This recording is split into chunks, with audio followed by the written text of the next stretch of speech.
You're listening to The South Stands, a Buckeye football podcast by Ohio State fans for Ohio State fans on Apple Podcasts, YouTube, Spotify, and SoundCloud.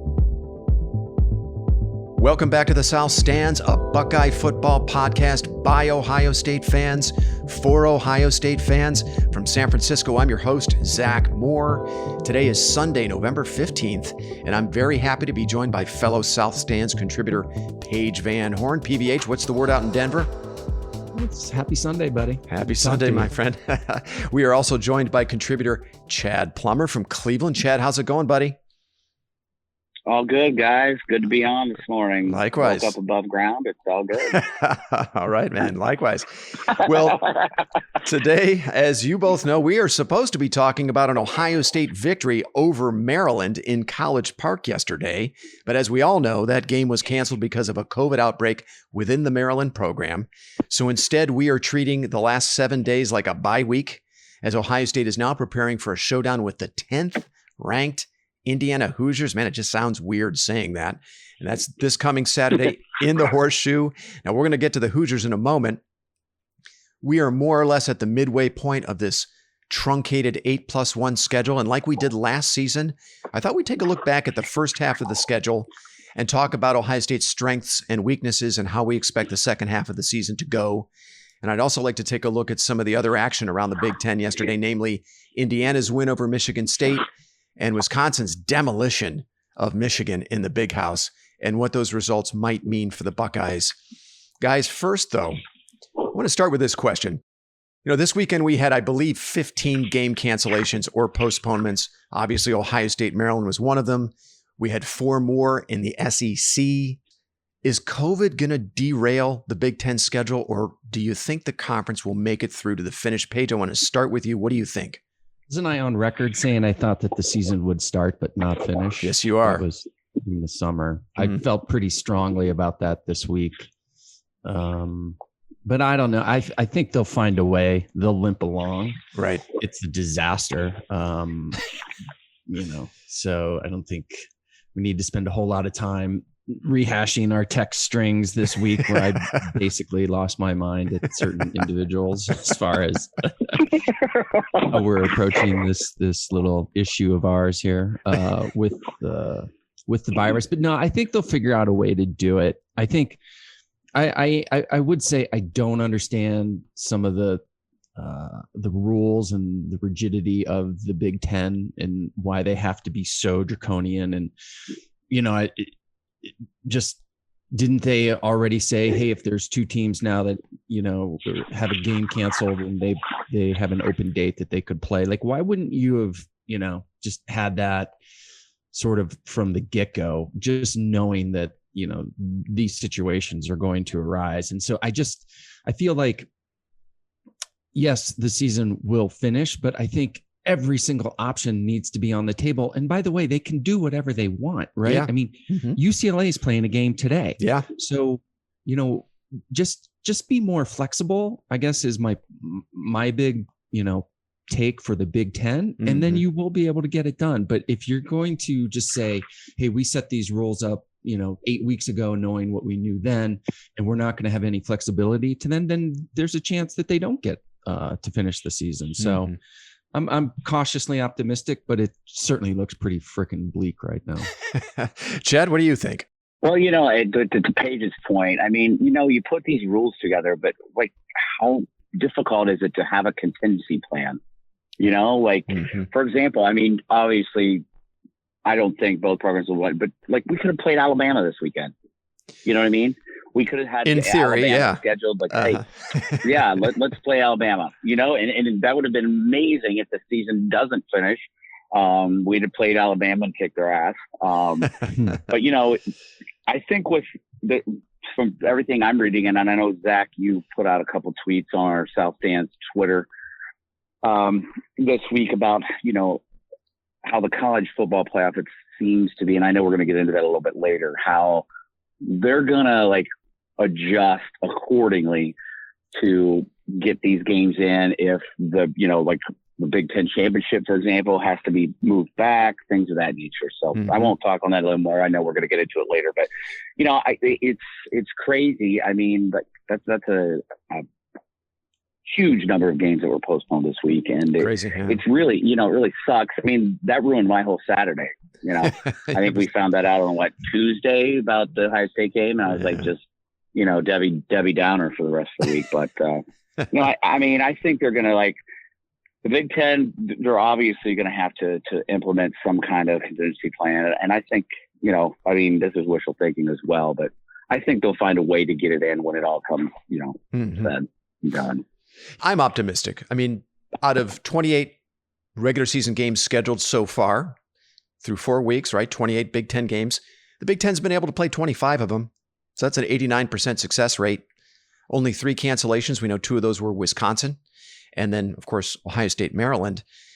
All things considered, not bad. And I'll take an 89% success rate.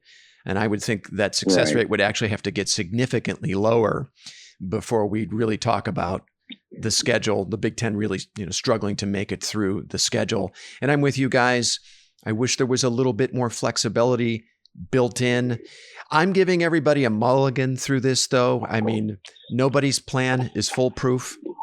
Everyone is experiencing postponements, cancellations. Some of these SEC games, despite the bye weeks they built in, the flexibility they built into their schedule, some of these are probably not going to get replayed. Like right now, LSU, Alabama, I don't think they have a window for that game. The last time as a country we went through something like this was a century ago. I'm not going to be too hard on the Big Ten. Yes, I agree with you. I do wish there was a little bit more flexibility built into their schedule, but it is what it is. And through 4 weeks, the schedule's almost halfway done, 89% success rate, not bad. Let's see how it goes. I'm definitely expecting more cancellations, and we'll just keep our fingers crossed. Chad, you already took us there, and that was going to be my next question about the College Football Playoff Committee. And would they consider pushing back the semifinals and the national championship game? And it seems like there's already a lot of conversation nationally around that. All the big national sports writers are starting to debate this on Twitter. It seems like there's some division between many of them. On Fox's Big Noon Kick yesterday, Bruce Feldman said that he had talked to a bunch of the sports power brokers. And right now, people are all over the map.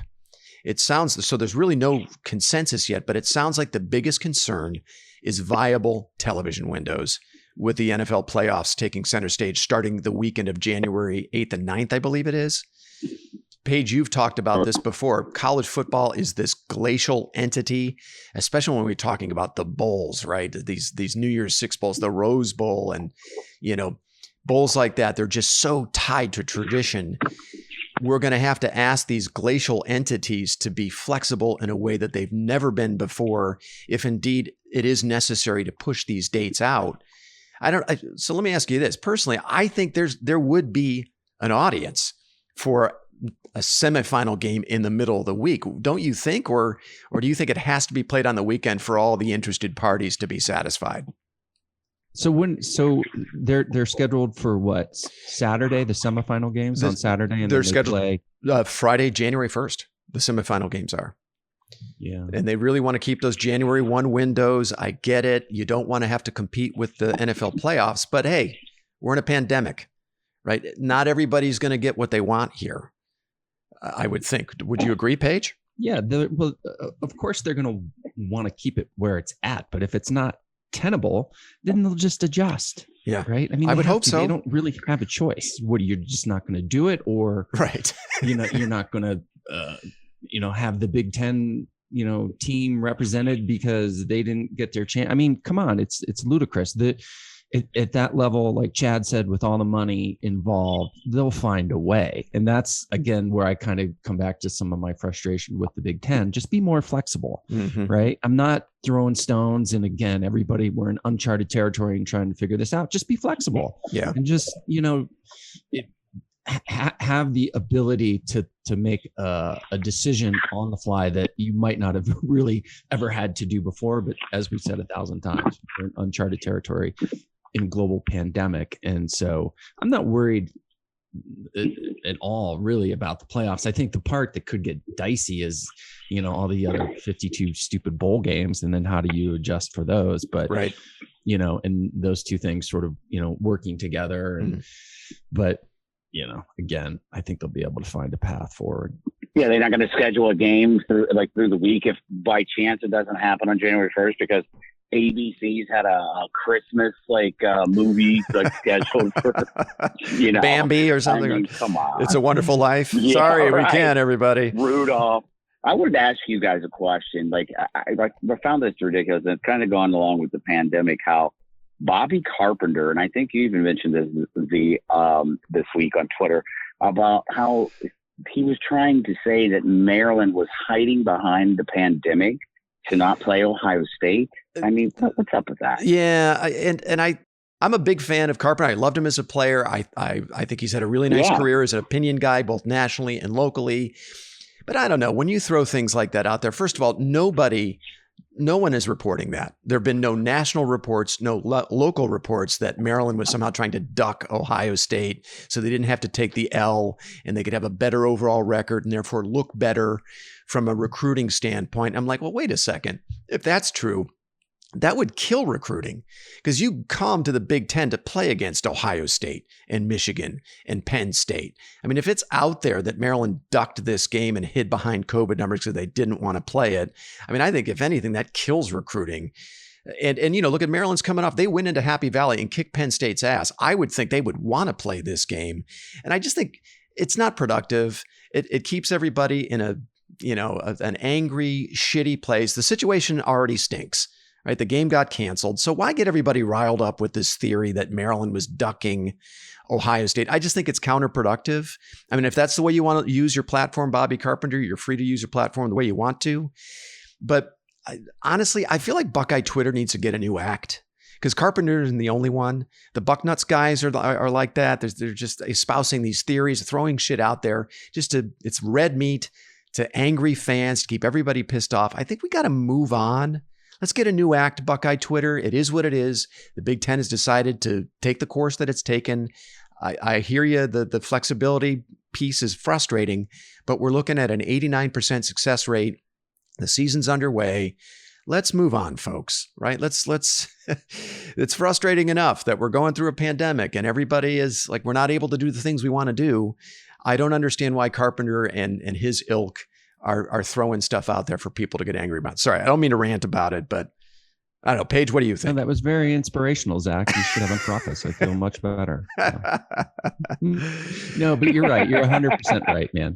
Yeah. There's no need for it. And, it speaks to some larger systemic communication issues in this country. It's like we're all in this together. And by the way, we were all disappointed. Right? Yeah. You don't get to watch a football game, right? I mean, at the end of the day, we understand it's sports. It's really not that important, but it's a hell of a nice distraction right now. Absolutely. And having those first three games is a gift. It sucks that they didn't get to play, but guess what? The sun came up today on Sunday. We're going to be fine. Yeah. The fact anyone that would suggest that a Big Ten team doesn't want to play a football game because they're afraid of losing that's just asinine. Like who's even propagating such nonsense as that? You're right. It just makes no sense. And it's not constructive at all. Yeah. Just give it up. Yeah. Get a new act. That's my refrain. Get a new act, Buckeye Twitter. Let's move on. We're midseason. Ohio State, a lot to be excited about. We've got some of our biggest games yet to come. And hey, if anything, COVID is adding this extra twist, this extra layer of intrigue that kind of keeps us all glued to what's happening in college football, as if it's not already interesting enough to guys like us. Okay, let's do this. I think we all agree that Justin Fields is the runaway MVP for Ohio State at the moment. Let me know if you guys disagree with that, but I'm going to concede that all three of us agree that it's Fields who we would tab as the MVP. So with that assumption, after Fields, who are your midseason offensive and defensive MVPs? Give me one player from each side of the ball. Chad, I want to start with you. Okay. On offense, I mean, it would be hard pressed not to go with Garrett Wilson. Yeah. I mean, the kid is he's a joy to watch, man. He runs those routes and he just he's got it all. I think he's an NFL caliber receiver. Mm-hmm. He's got some amazing hands. He can make catches. Fields has been pretty much on the money the last 3 weeks. But, the times that he's not, Wilson pulls it in and, ends up making a miraculous catch. So I'd have to go with Garrett Wilson. 344 yards receiving so far, for averaging 14.3 yards per reception, 2 touchdowns for Garrett Wilson. Chad, let me give you a couple extra minutes to think about your defensive player. Paige, I want to kick it over to you. Give me your offensive player of the first half of the season.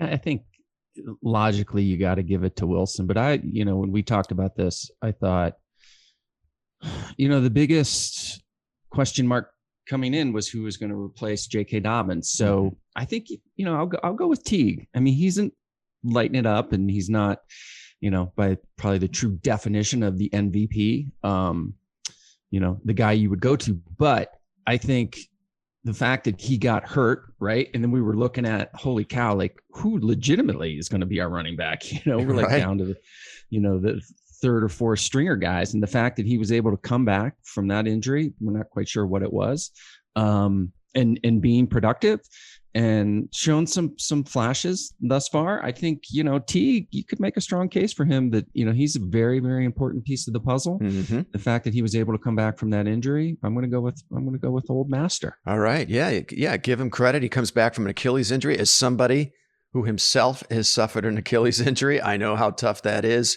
Although my NFL dream was cut short, sadly, boys, but I do know what it's like to blow out an Achilles. It's amazing he's come back as quickly as he had. Teague's average about 4.5 yards per carry. Now he's splitting. Basically, it's a 50-50 split thus far with Trey Sermon, but he gives Ohio State a threat in the run game. And we said it last week.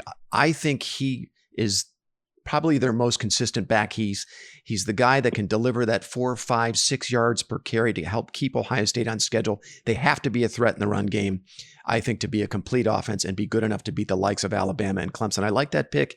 He's kind of like that under the radar, valuable player for Ohio State. For me, offensively, Thayer Mumford and Nicholas Petit-Ferrer. According to Pro Football Focus. Like it. Yeah. Now, according to Pro Football Focus, between Mumford and NPF, they've allowed 0 sacks and 0 hits on Justin Fields and only 1 hurry. So NPF, to me, looks like he's having an all Big Ten season to me. And with an offense that's going to be as heavily reliant on the passing game as Ohio State is going to be, you need tackles that are going to hold up in pass protection. And so far, Mumford and NPF have been stellar as far as that goes. So after Justin Fields, they're my first half offensive MVPs. Okay, Chad, I'm going to kick it back to you. Give me your defensive MVP of the first half. Tommy Togiai. That kid, he has stepped up, man. He is a force to be reckoned with in that position, too. Yeah. It's just unbelievable. And do you know how nice it is to see somebody, a defensive tackle for the Ohio State Buckeyes, be a bright spot? It makes me like all warm and fuzzy inside. So I got to go with Tommy Togiai. Togiai leads Ohio State in sacks. He's got 3 sacks so far. He's their leader. He's been fantastic. He's been great against the run as well. I like that pick a lot. Paige, how about you? I'll go with Pete Warner, man. I think in my 2020 year of positivity, where I'm not going to complain about the linebackers, he's having a great year. Yeah. According to the Bell Pre-Daily Beast, right, Plummer? I mean, a lot of NFL scouts are sniffing around. He might actually be a first or second rounder. Wow. All right. That's right, bro. BDP. Yeah. Well, he is tied with Tuff Borland for the lead in tackles, the team lead in tackles so far this season with 16. He's got 10 unassisted. He's been Mr. Reliable, Mr. Steady Eddie in the middle of that defense. He's also great in coverage, although he's playing the will now, so he's got fewer coverage responsibilities. But yeah, he's been that steady hand in the middle of the defense. My defensive MVP is Josh Proctor. Now, what? Josh Proctor, and I'll tell you why. Wow. Let's hear this. Wow. According to Pro Football Focus, Proctor is one of Ohio State's 5 highest rated defensive players through 3 games. He checks in at number 3 behind Haskell Garrett and Tyler Friday. He is by far Ohio State's most versatile player on that side of the ball. So far, he is their top graded defensive back in coverage, according to Pro Football Focus. Kerry Combs is using Proctor all over the field, at the bullet, Sam, at slot corner, and at free safety. I give Proctor a ton of credit for shaking off the disappointment of losing the starting free safety job to Marcus Hooker, which, by the way, I still think that position's up for grabs. I would not be surprised if Proctor ends up being your starting free safety by season's end. I think he deserves more snaps, given what's transpiring at free safety and also at slot corner. Marcus Williamson hasn't really set the world on fire. Proctor is my defensive MVP so far, kind of given his versatility and where he rates in some really important areas, according to Pro Football Focus. I like it. All right. By the way, I think his whole family right now is following us on Twitter. Because I've been tweeting a lot about Josh and why I think he should be getting more playing time. And I know his dad's following us. I think his mom is following us as too, and some sisters, cousins, I don't know. But there's a bunch of Proctors following us on Twitter now. He's from Owasso, Oklahoma. That's right. What's up, Proctor family? How are you guys doing? Yeah, I hope Proctor gets opportunities there as the season goes along. I still think he's got, of the 11 that they're playing right now, they're starting out there, the guys that are playing the most snaps, Proctor is one of the few that has that boom potential, that upside to make explosive plays. And I really hope he gets more snaps as the season goes along. I'm really interested to see how that develops. Don't mind Zeke. That Marcus Hooker, man, he's a disappointment. I want to talk about Hooker in a second, because now I want to get from each of you your biggest concern for this Ohio State team heading into the second half of the season. Paige, I want to start with you. Give me your biggest concern. Wow, we'll probably all have the same answer, but for me, it's the secondary. Mm-hmm. And that's part of why it was disappointing that they didn't play this weekend, to finally see them be tested. Yeah. They're going to get tested next week, but so we'll get there soon enough. But yeah, it's I think they're going to be okay. And I think we also just have to reset expectations a little bit. They're not going to be quite as good as they were last year. I've said that a few times, but I think they'll be all right. But I do think as the competition picks up, I guess just for next week against Indiana, and then it looks pretty bleak until the Big Ten championship game of who they're actually going to play. Right. And then potentially in the playoffs, when they start to go up against NFL caliber quarterbacks and wideouts, that could be a little dicey. So that's my biggest concern going forward from here. Chad? The defensive backs are just not, I feel like they're not living up to, the Ohio State caliber, like DBU, if you will. Mm-hmm. But I think this, as the season goes on, when it counts, I think they'll, have made adjustments. Things like that. The one thing that concerns me though, guys, is, I'm a big Kerry Combs fan, just from the perspective of him getting the troops fired up and, just making them work harder, things of that nature. But, I was thinking about this the other day. When Hafley came in, I feel like the defensive backs he didn't miss a beat. And actually, I feel like he almost took them to another level. Mm-hmm. You know what I mean? Oh yeah. So I don't know if, and I don't know if I feel like Combs is, adapting or adjusting, I guess, back into the college football realm. Mm-hmm. But that kind of just the thought I was happened to have driving down the road the other day. Well, I think Hafley had a little bit more to work with than Combs does this year. I mean, you had Jeffrey Okudah, the number 3 corner taken in the draft. Now, where I will give Hafley a ton of credit is what he did with Damon Arnett. It basically, and you got to give Arnett credit for putting in the work, but he transformed Damon Arnett from like a second day pick to a first round pick in one season. Pretty crazy. Yeah, he's balling at Las Vegas. He's having a great year so far. Yeah. I'm not sure Combs is working with the same level of talent in the secondary, certainly in the case of Sean Wade that he is. But you look around the rest of the secondary, you've got some guys that are first-year starters, Sevyn Banks, for instance. I'm anxious to see what Combs is going to do, what kind of personnel choices he's going to make in the second half of the season. I was very surprised coming out of camp, and I mentioned this last week, that Marcus Hooker is the starting free safety. And I was also very surprised that the best they could do was a seldom used senior in Marcus Williamson at slot corner.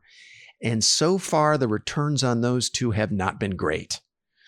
And I agree with you. I think we're all in agreement. I was hoping to have a different answer than the two of you, but I think we're all in agreement. It's the back end of the Ohio State defense that's the biggest concern here. Marcus Hooker, just to give you some perspective, Marcus Hooker leads the team in missed tackles with 7. That's twice as many as the next player. The only thing worse than that in football is having a quarterback that keeps turning the ball over. If you're the last line of the defense and you lead the defense in missed tackles, not good. Of the 37 defensive players who've seen action for the Buckeyes so far this season, Hooker is rated 35th by Pro Football Focus. He's the worst tackler on the team, and he's their lowest rated defender against the run, according to Pro Football Focus. So to give you an idea how bad Hooker has been, Pro Football Focus grades every defensive player on every play 0 through 100 in 4 major categories: run defense, tackling, pass rush, and coverage. So 100 is the highest grade a player can earn, and 0, of course, is the lowest. As a tackler, Hooker is 28.8. That's his score as a tackler. It's the lowest on the team. Against the run, his score is 34.9, so basically 35. Those are the lowest scores on the team of players who've logged at least 60 snaps. He's been terrible. I don't know how else to say it. It's only 3 games. Maybe he can get better. I have not seen anything from Marcus Hooker to justify giving him the starting free safety job over Josh Proctor. Slot corner Marcus Williamson also been very underwhelming. He's rated dead last, 37th out of 37 Ohio State defensive players who've played so far this season. Opposing quarterbacks are completing 90% of the balls they throw at Williamson in coverage. He's been targeted 11 times for 10 completions. So with those numbers, you telling me there isn't more opportunity for Josh Proctor? Who are the 2 kids that got kicked off the team in summer? Wasn't one Reap or something like Amir that? Reap. Yeah. Amir Reap, who would have projected as a starter at one of the corner spots. Yeah. Jocelyn Wint was the other one. It was Amir Reap and Jocelyn Wint, who was going to maybe factor in at safety, actually. So you lose. You lose Okuda, you lose Arnett, you lose Fuller, you lose those 2 guys, and then you lose Cam Brown. Yeah. Right. So you would think. I was actually just kind of looking through the roster here, and all the guys that are potentially cornerbacks and safeties, they're all freshmen, right? Because all those guys are gone. That's like they're trying to replace 7 players on that team last year in the secondary. Point. That's a really good point. So I think maybe one theory is that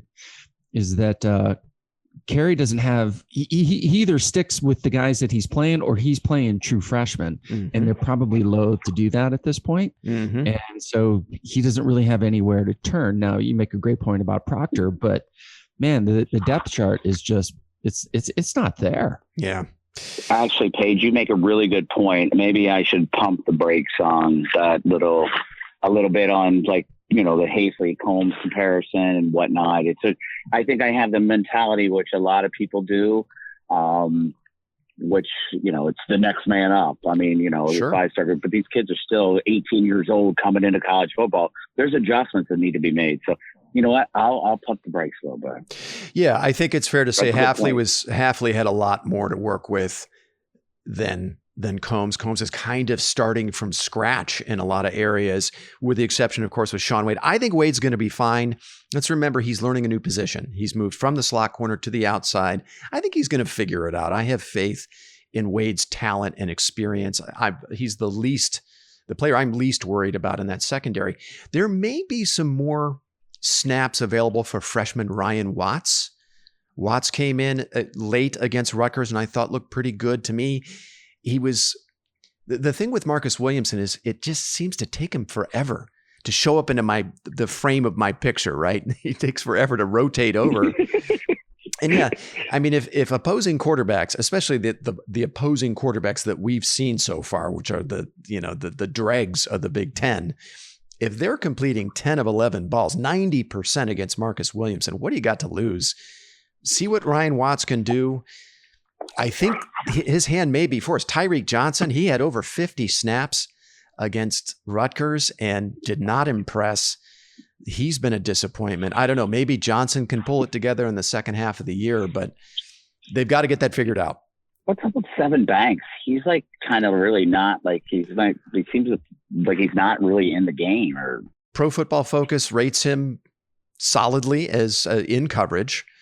He's one of the best tacklers on the team, actually. We'll see. He's untested. He's had 10 targets. Only 5 balls have been completed against him.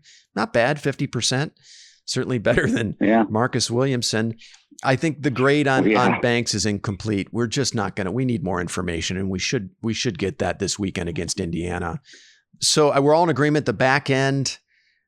Anything else that you see as a glaring weakness? I think we're all feeling a little bit better about the linebackers. I think we feel like the run game is adequate. Is that a fair assessment, Paige? Yeah, we just want to watch some football, buddy. Yeah. Take whatever we can get. I'll take the bad and the good. All right, good stuff. And see, you are the stat master. So going off the weakness to more like a little positive spin. Like what's Zach Harrison's stats right now? He's actually graded out pretty well. So I'm looking at Pro Football Focus's defensive player ratings. Right now at the top, and he only has 1 game under his belt, is Justin Hilliard. Hilliard actually had a really good game against Rutgers. He's only played 1 game so far.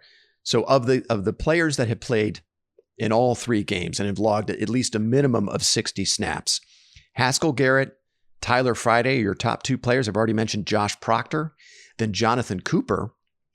Then we get Tommy Togiai, and then Zach Harrison. So actually, the Ohio State defensive end rotation is actually graded out pretty well according to Pro Football Focus. They're at about 70 and above. Again, they have a 0 to 100 grading system. So the overall score for many of the Ohio State defensive ends, actually for all the defensive ends, is, well, in the case of Jean-Baptiste, 69. Then you have Zach Harrison graded at 73.5. Tommy Togiai, 75, almost 76%. Jonathan Cooper at 78%. Tyler Friday at 79%. Almost 80%, and then Haskell Garrett at 85% on the interior. So the defensive ends, at least according to Pro Football Focus, and again, you can't put all of your faith in stats like this and numbers like this, but again, they grade, Pro Football Focus grades these players on every single play. So Ohio State defensive ends actually doing pretty well, even though they haven't generated a lot of tackles for loss and quarterback sacks. PVH, your number 0 is graded pretty high, bro. Yeah, man. Jonathan Cooper. Coop. So Coop leads the team with 11 pressures so far. He's the candidate this year as that veteran, 5th-year senior who absolutely maxes out his last year with the program and boosts his draft stock, kind of like what we saw out of Davon Hamilton last year, right? Hamilton really maxed out what he could do in his final opportunity with the program the year before. Terry McLaurin at wide receiver, another player, a guy who took full advantage of his last year with the program. It's great because Cooper's healthy. That's a big factor, obviously. Yeah. He seems like a really good kid too. So it's a great feel-good story to have him utilizing and taking advantage of that. Yeah. So I think we're all in agreement on concerns for the second half of the season. We feel pretty good, obviously great about the passing game. We like what we're seeing from, at least in protection from our tackles. The interior of the offensive line, I think, needs get a little bit better. But overall, I think offensively, Ohio State as potent as anybody. They're getting just enough in the run game. The passing game is just as dangerous as anybody in the country. Feeling really good about that. Okay, if you guys are ready, why don't we turn our attention to some of the other action around the country?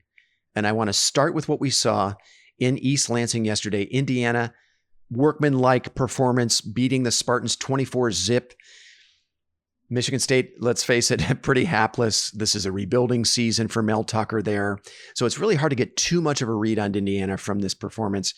Hoosier quarterback Michael Penix Jr. finished 25 of 38 for 320 yards and 2 touchdowns. He also had 2 really awful interceptions. Paige, what did you see from Indiana yesterday in East Lansing?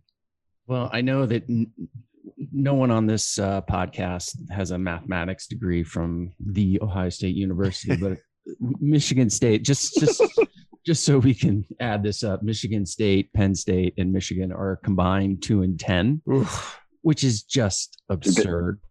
I think you got to give Do Tucker. they have mathematics at Ohio State, Paige? Yeah, not anybody that we know. Yeah, that's about 6 people in that major. That's for sure. It's pathetic, but you got to give him a pass, right? I don't think D'Antoni left Mel Tucker much of anything to work with. Mm-hmm. I mean, Penix Jr. He makes some plays, but he doesn't really scare me that much. I think they've got 2 good wideouts, so that'll be fun next week. Mm-hmm. But again, I mean, what can you really learn from these games? I mean, is Indiana truly a top 10 team? I mean, who've they beaten? They've beaten, Penn State, they're a dumpster fire. Michigan State, terrible. Michigan, dumpster fire. Yeah. And so it's,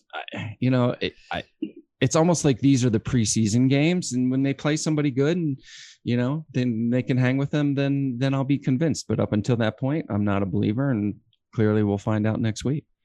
Chad, what did you think of what you saw from Indiana yesterday? I mean, I'm kind of with Paige. I know we said earlier we're going to, maybe you'd mentioned, was there going to be an upset? And, I thought, well, maybe it just depends on if Jekyll or Hyde, being Michigan State, was going to show up. But obviously, they're not. Michigan's just really bad. You say a dumpster fire. I think they're to compare them. If we're talking about fires, like the fires out west is what's going on in Michigan. Yeah.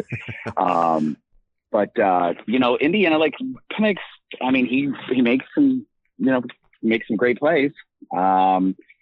Do I think they have a defense that can hang with the Ohio State offense?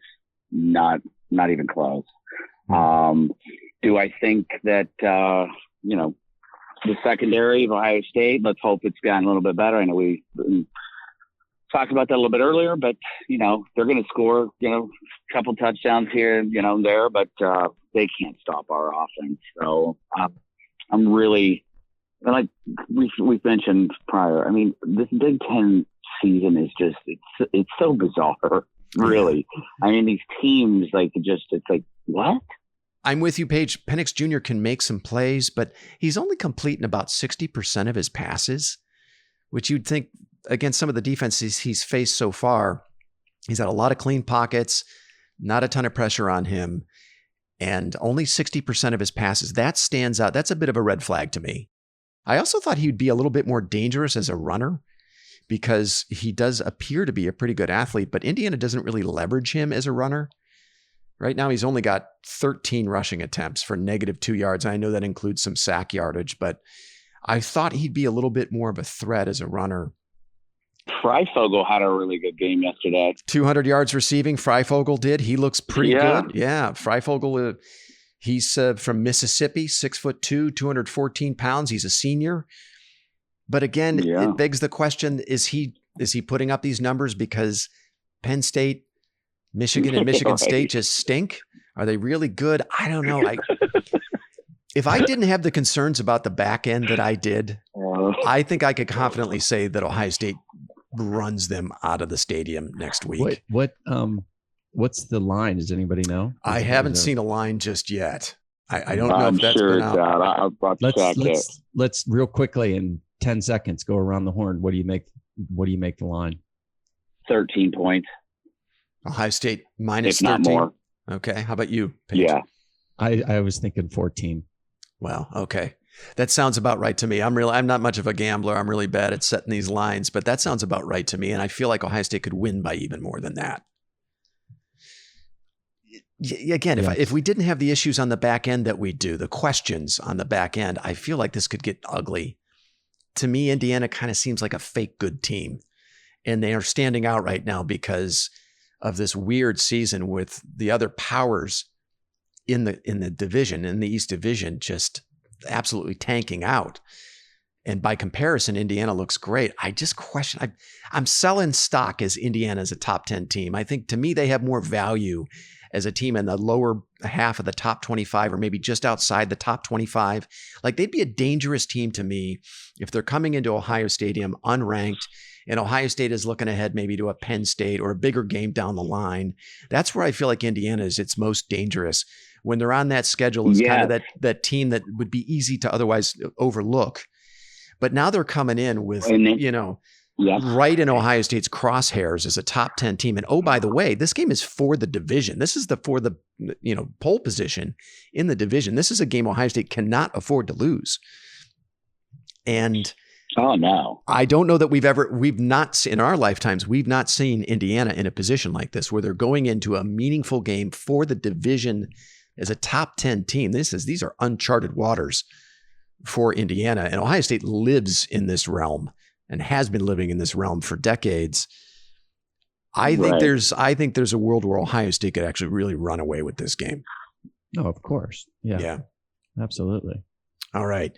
Well, let's move on to what happened in Ann Arbor yesterday. Ooh, my God. Wisconsin coming off a 3-week layoff after 2 COVID-related game cancellations, comes into the Big House and slaps Michigan around to the tune of 49-11. This is the worst home defeat for Michigan since 1935. Let me give our listeners, maybe who didn't see the game, an idea of how this game went. These are Michigan's first 5 plays from scrimmage. Just sit back and soak this in all its glory. Michigan's first. Here we go. Michigan's first 5 plays from scrimmage. Joe Milton interception at the Michigan 33. False start. Blake Corum run for loss of 3 yards. Joe Milton run for 2 yards. Joe Milton interception return to the Michigan 14. That's how the game started for Michigan. They were down 14-0 like that. They were down 28-0 with still 10 minutes to go in the second quarter. It was ugly. The Badgers outgained Michigan 468-219. Chad, I want to start with you. What did you see out of that game? It is a hard pill to swallow to even watch that team. I mean, it is just insane. I mean, like, you're in the Big House or whatever the hell they call that place. And it's just, they embarrassed. Mm-hmm. Like they nothing ever came together. And Paige, just, you'll be happy to hear this. I just got something on the wire from the BDP, the Belfry Daily Beast, that Dockers has dropped Jim Harbaugh as his sponsor. So he's going to have to look for another brand of khakis to wear. But no, it's so embarrassing. I mean, it's just like, part of me wants to just like feel like bad, but then like, because, they are representing, been one of the horses in the Big Ten for years and one of the most winning college programs in game's history. But it's just, it's sad where they've gone. I mean, it's like, it's almost like, oh yeah, we got our asses kicked again. Whatever. I guess we're just like going through the motions. It blows my mind, but it's sad. They're in a sad state in Ann Arbor. Well, you had Kirk Herbstreit commenting on the lack of a backbone. The lack of, I can't remember the exact quote, but Herbstreit at one point, and this was early in the game, like, look, somebody from Michigan has to take this personally. They got to find a backbone. It seems to me as though Michigan, the last place they wanted to be, was on the field playing Wisconsin. They looked completely checked out to me. Paige, what did you see yesterday? So it was the 3rd or 4th touchdown Wisconsin scored. They were like on the 10-yard line. They handed the ball off, and there was the left guard or left tackle. I've never actually seen this before. He was like 7 yards downfield before he actually touched a Michigan player. I remember that. And the running back basically went in untouched. And I was like, gee, they just don't compete. Right? They just literally don't compete. Now, I think Wisconsin's really freaking good. I was very impressed with Wisconsin. Mm-hmm. I think we're going to have our hands full with them. But I was not even remotely surprised by that outcome, which is, something to be said just for that. Michigan, just, you're right. They did not want to be there. And I don't know where they go from here, but it's a sad state of affairs. And that game wasn't even close. I mean, it reminded me of our game, against or our last game against Rutgers, where you go up 28-0. It's human nature that they're taking, their foot off the gas. That could have been 62-10. Yeah, right? Easily. Mertz only threw the ball 22 times. They ran it 51 times. So Wisconsin really, they got that early lead and just kind of choked Michigan out. But if they had wanted to keep it open and continued to throw the ball, they would have gone well over 60. Chad, you were going to make a comment? Go ahead. This is like shortly before I had to just turn, like I couldn't take it anymore. It was just awful. But like Fowler and Herbstreit were they were overturning stones just to try to say something positive to say about Michigan. Yeah. Like, they have this feel good comment about this kid who, like, I think it was like when they were first time they were down in the red zone, and I don't know, kid had a great effort trying to get in the end zone, but didn't make it or whatever. And they're just looking everywhere to try to find something to like say positive about it when they're just both looking at each other like, what the fuck is going on here? It's terrible. So is Harbaugh going to survive this season, Paige? What do you think? I actually asked Juan last night if he could get fired today. And you could definitely make the case for it. They would never do that. That's just not the way they roll. Mm-hmm. I've been thinking about it from a different angle. Is it's like, well, they can't get rid of him, and the Michigan man, who they going to get? There's 10 people they could get that would bring improvement over Harbaugh, and I don't think he's going to change. I don't think he thinks that he can get over the hump and actually compete with Ohio State. So he's just digging in. I mean, he's completely delusional. And what I wonder about, if you're Harbaugh, how much lasting damage are you doing to your ability? I mean, who's going to hire that guy as a head coach at this point? Mm-hmm. What NFL owner is looking at Jim Harbaugh and saying, he's my guy? What recruit is like looking at Michigan saying, oh, man, I really want to play for Jim Harbaugh? Yeah. No. I mean, really? I know Herbstreit he sent out a tweet, and it was just like, struggling again tonight, now 1-3, just in shock, watching them lose 49-11 at home. Meanwhile, how damn consistent is the Badger football brand? Blah, blah, blah, So he's – and Harbaugh's comments after the game were just basically like, oh, yeah, we look like shit. We got to go. We got to go back to the basics. And like, that's your problem, Jim. If you think that's your problem, you got to go back to the basics. You can't even do that, right? And what are the basics? And the basics, how you think about football, is not how college football is played anymore, right? And he's just stuck in his ways, and he's not going to change. So, as an Ohio State fan, the last thing in the world I want to see is him to go, because I when he got that job, I thought, oof, this is back on. There's no way. And the longer he stays there, the easier it is for us. Now, do we want that game to be competitive? Do we want Michigan, to hold up their end of the bargain in the Big Ten? Sure. Yeah, partially, but this is also pretty freaking great. And I just don't see any way out of it for Michigan with Harbaugh as head coach. Yeah. There's a lot of talk going on about Luke Fickell being the next man up there. They do decide. Yeah, but I'd be and surprised. You could bring him in for probably half of what you're paying Jim Harbaugh. I don't know. Would Fickell do that? He's an Ohio guy. Know, I don't know. I would think that too, but I mean, going from the MAC conference, or not the MAC, but the ACC up to the big leagues.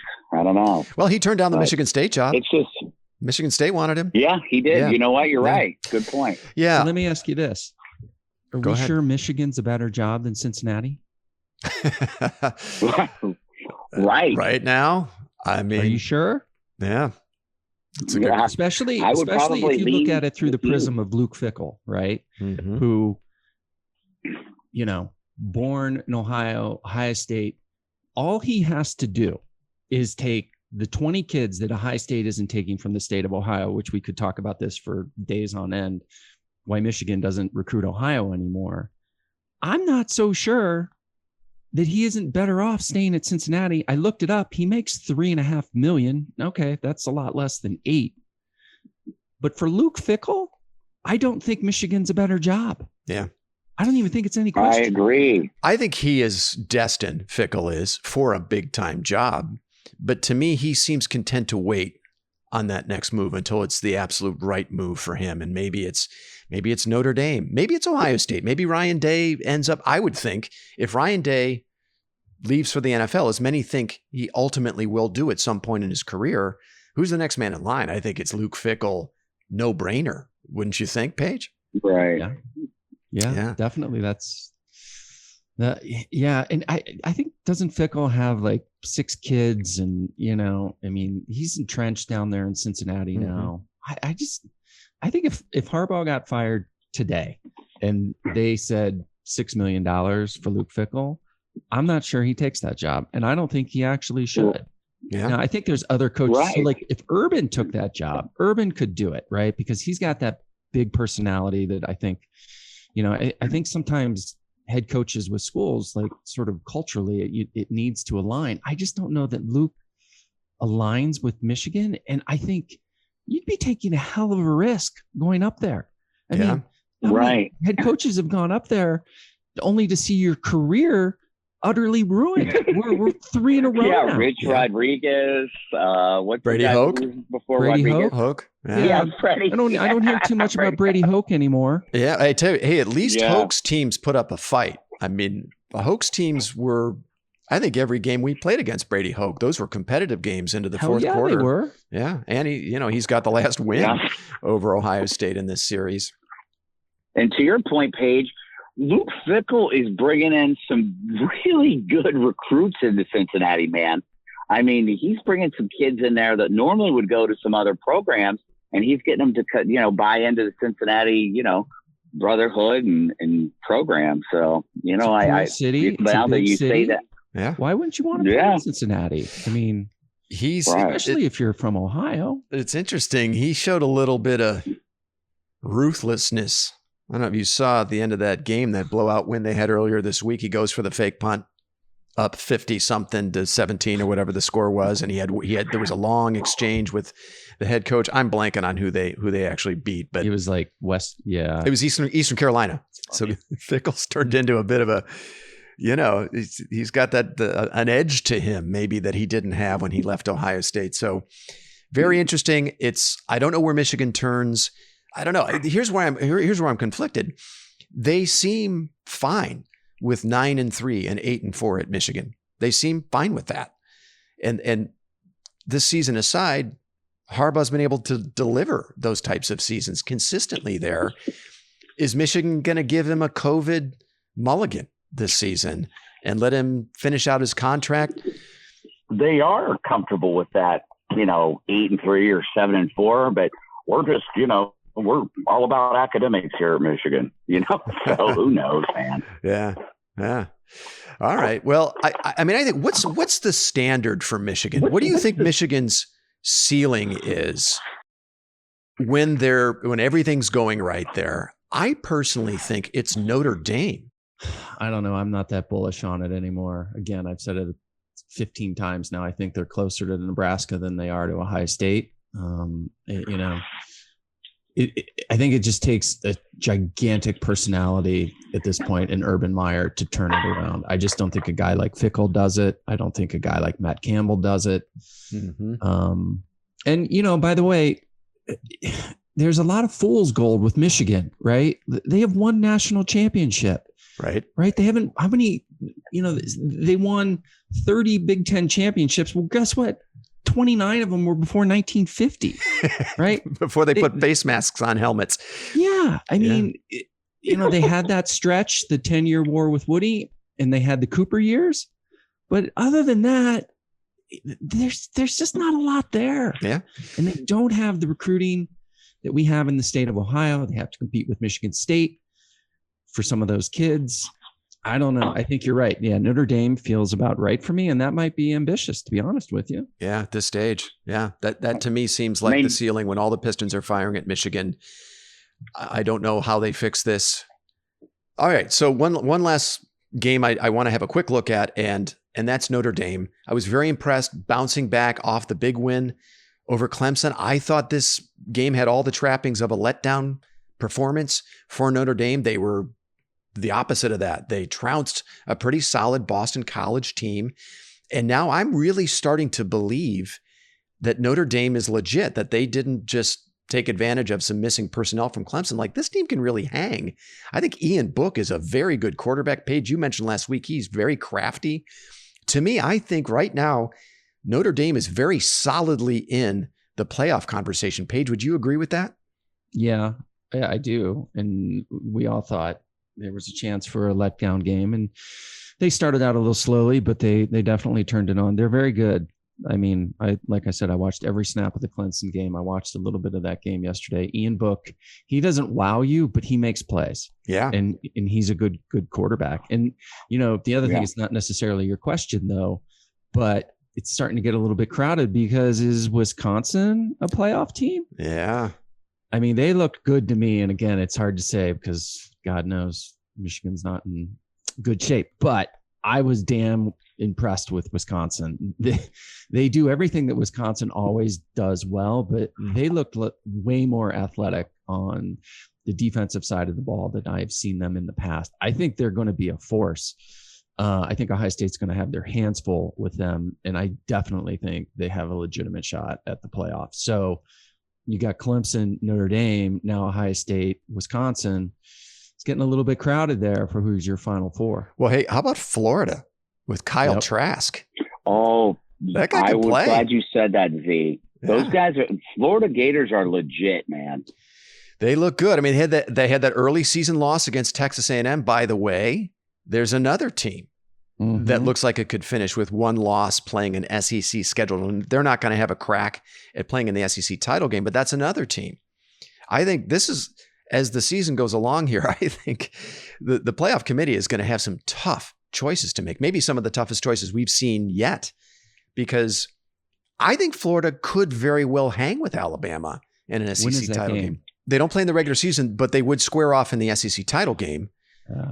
Right. That game on a neutral field with the way Trask is playing, I mean, you favor Alabama, but you got to consider Florida there. Texas A&M have a loss? They do. A&M, I'd have to go back and look at their schedule, but A&M is on schedule to finish with one loss playing an SEC schedule. They beat Florida. A&M did. So the playoff picture is looking, well, right now, I want to say muddled, but in a good way, because you've got a lot of viable candidates. Paige, I'm with you on Wisconsin because they have a different kind of quarterback now. They don't have that stallion running the ball that they typically do. But I think with Mertz, they have the type of quarterback that, you can win with in today's game. They can make all the throws. He's a threat to hurt you vertically. All right. So just for fun, let's set our playoff fields right now as you see them. Season ends today. Who's your top four? Chad, I'm going to start with you. Give me your four playoff finalists if the season were to end today. If the season were to end today, I mean, you've got, that's tough. Well, of course, our Ohio State Buckeyes. All right. You got to go with Clemson. I think, who do you like out of the SEC? I'm going to SEC. You know what? I got to tell you, I like the Florida Gators, man. I watched some of that game yesterday. That quarterback is legit. Okay. And they got some receivers, their defense, they got some speed. I like Florida out of there. Okay. I think you're going to have obviously Trevor Lawrence is coming back with Notre Dame and Clemson. I just don't think, Notre Dame, that quarterback, I love him. He makes good decisions. He doesn't make mistakes. But I think if they played again, Clemson would come out there. So Ohio State, Florida, Clemson, and then, I don't know, man. Who's your fourth? Wisconsin. Well, in the scenario that if you've got Florida in, then you've got more than likely a one-loss Alabama non-conference champ. That's what I was going to say. I think you're going to look at somewhere in a one-loss Alabama probably would sneak in there, obviously. Okay. So Ohio State. I'd say Alabama, Florida, Ohio State, Clemson. Okay. Paige? Alabama, Ohio State, Notre Dame, and Wisconsin. Wow, you got two Big Ten teams in. Wow, I like that. Paige. Say that again. Ohio State, Alabama, Ohio State, Notre Dame, and Wisconsin. Because No if Notre Clemson. Dame beats Clemson again, they're out. Yeah. In fact, that's probably the scenario that we want. Right. Take any ambiguity out of it. Yeah. And then I do, but I would love to beat Clemson again or to get another shot at them. That's shot the at only the title. reason. I get it. If you have two undefeated Big Ten teams in the Big Ten championship, I could see a scenario where the loser of that game still gets in the playoff. All right. It's on the table. It's definitely on the table. I think we'd have to see what else happens around the country. For me, I got Alabama, Ohio State, Clemson, and Notre Dame. I think the ACC gets 2 in. I like Clemson in a rematch by a hair in the ACC title game over Notre Dame, but just by a hair. I mean, if Clemson can get, they were missing 3 key defensive starters last week, and they were actually missing a 4th, one of their best defensive ends for the first half because he was serving a targeting suspension for the first half of that game. If Clemson is whole and they're healthy on a neutral field, I'm going to give Clemson the edge, but just by a hair. I like Clemson and Notre Dame both getting in, Ohio State and Alabama. Alabama by a hair in the SEC title game over Florida, I think, and that would eliminate Florida. But anything can happen. It's kind of exciting. Yeah. Good. All right, boys. Hey, listen, we are well over an hour. Why don't we end it here and let's reconvene on Thursday of this coming week, if that works for you guys, to have a look at the Indiana game. And thanks so much for joining me, and have a great weekend, boys.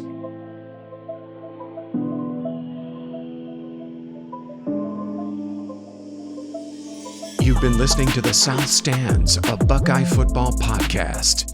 You can follow us on Twitter, Instagram, and Facebook, and visit our website at southstandsosu.com.